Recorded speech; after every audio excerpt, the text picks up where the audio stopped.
jogos. A decisão era 3 jogos. Não sei porquê, mas ficou 3 jogos. E ficou o terceiro jogo, me lembro. Eu joguei o segundo e o terceiro. O primeiro jogo não joguei porque eu estava no juvenil e subi. Aí depois 69, 70, 71, 72, 73. Fez um hexa, então. O hexacampeonato. Sim. Que para mim, o que me dizem na época, que foi a geração que mais ganhou pro Rio Branco foi essa geração nossa de 68 a 73. Era uma máquina de jogar. Quem está ouvindo e viu sabe, né? Mas quem não viu... E essa só foi interrompido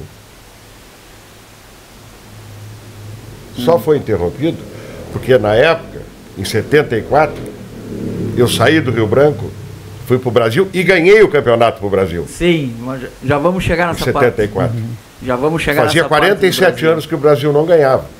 O Cardeal ganhou em 27 e eu ganhei em 74. Eu e os companheiros, lógico. Claro, mas já vamos se aprofundar nessa parte aí na tua passagem pelo Brasil também, pelo Carcará.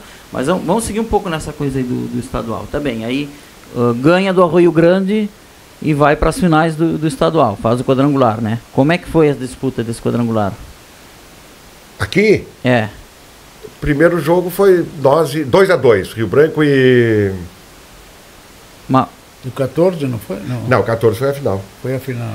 Foi, eu não me lembro mais. Era o 15 de novembro, não me lembro de onde era. Não precisa ser o resultado. Como é que foi jogar, como é que era o clima na cidade? Não, o clima da final aconteceu... A cidade parou para ver o jogo? Sim, todo mundo, só se falava nisso.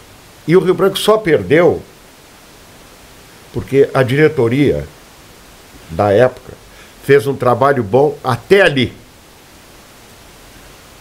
Chegou na semana da final, houve uma série de problemas internos entre jogadores e dirigentes. Então houve não vou te dizer uma desunião total dos atletas do clube, mas houve umas interferências que realmente interferiram no coisa. Principalmente a arbitragem. Porque tu sabe que a arbitragem, nesses jogos aí, 95% ganha o time da casa. Sim. De todas as cidades. Tu pode pegar aí, tu vai ver que ganhou o time da casa. E não houve uma falha da diretoria com os atletas e com a própria arbitragem. E acabamos perdendo no final 1-0, que na realidade nós era até para ter ganho o jogo. Só que... O último jogo, se ganhasse, era campeão. Claro.